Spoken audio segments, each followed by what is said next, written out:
Hello, my friends. It's Friday, July 19th, 2024, and we're going to continue to talk about A Course in Miracles. I'm going to pet my cat and drink my tea as I do so. What I want to talk about is the cosmology as well as the promise of the Course in Miracles. So it's going to be a short talk because the cosmology is not my area of expertise. Not that I have one, but it's less so. It's less so than any other, probably. Here it is, briefly, that God did not create the universe. God really has nothing to do with the universe that we know of, because the universe is illusory, and that we are still embraced within the mind of God right now, and that somewhere in that mind crept what's called a tiny mad idea, in which we remember not to laugh. And in that instant, the universe became. Everything split. Everything seemed to be separated. We could say the Big Bang occurred, but only seemingly so, as it's just a dream. Again, the universe is illusory. Doesn't mean that our experiences aren't real. Doesn't mean that when we suffer that we are not suffering. Doesn't mean when we hurt we are not hurt. What it means is that the illusion is that we are separate from each other and separate from the mind of God. Remember, one of the tenets of the Course in Miracles is that ideas do not leave their source, and we are simply an idea in the mind of God. So we haven't left our source. We still belong right now, presently. So cosmology really is talking about what has never happened. It ties in. It ties in with the promise. This is the thing, for a long time, I wouldn't want to talk about the cosmology because it sounds weird, and no one wants their suffering to be denied. And that's not what the Course is doing. What the Course is doing is, yes, your suffering is true. It's real. It hurts. But there's a way out, and it's to awaken from the illusion that you are separate from God. God being only love. That we are held in the arms of love right now.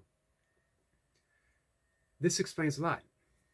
I was talking about this morning in a live stream when someone was asking about why pray to a God that allows suffering, and again, God doesn't allow suffering. That this is all just a projection of our own minds. When we seemingly split, when that tiny mad idea crept in to the mind of God. And here we are. So if anyone's ever had those questions, why are there starving children? Why do people suffer? Why are there wars? Because we dream it.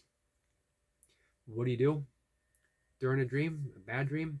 If you're tossing and turning, somehow, eventually, you wake up and you realize it's a dream. That's the eventual promise of A Course in Miracles. And I said eventual. However, all of this has already taken place. So the eventual has already happened because we have never left the mind of God.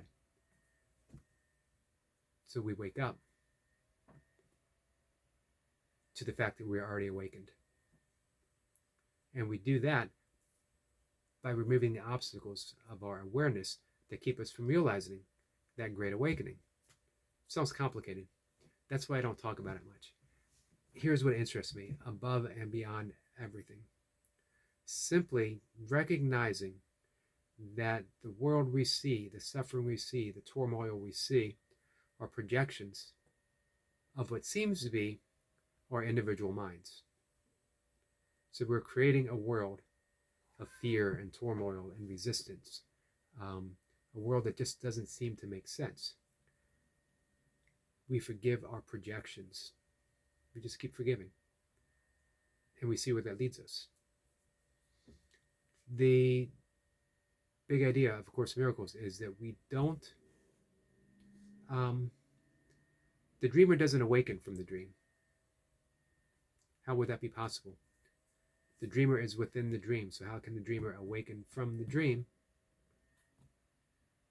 It's reality itself, it's God itself, it's love itself that remembers it's already awake. So our role is to create a happier dream. This lifetime, we create a happier dream, and we do that through the forgiveness of our projections. Systematically creating a happier and happier dream that leads to that one great eventual aha moment that we've always been awakened. That's what I love about the Course in Miracles. The practicality of, do I hurt in this moment? What can I do about it? I can forgive. I can choose peace, I can choose kindness, and I can choose love. It's all extremely practical and helpful. And it has helped me. It helps me every single moment. Every single moment I find myself experiencing anything outside of peace, which is often, I can forgive and I can choose peace again. With that, let's call it a night. Thanks, guys. Take care.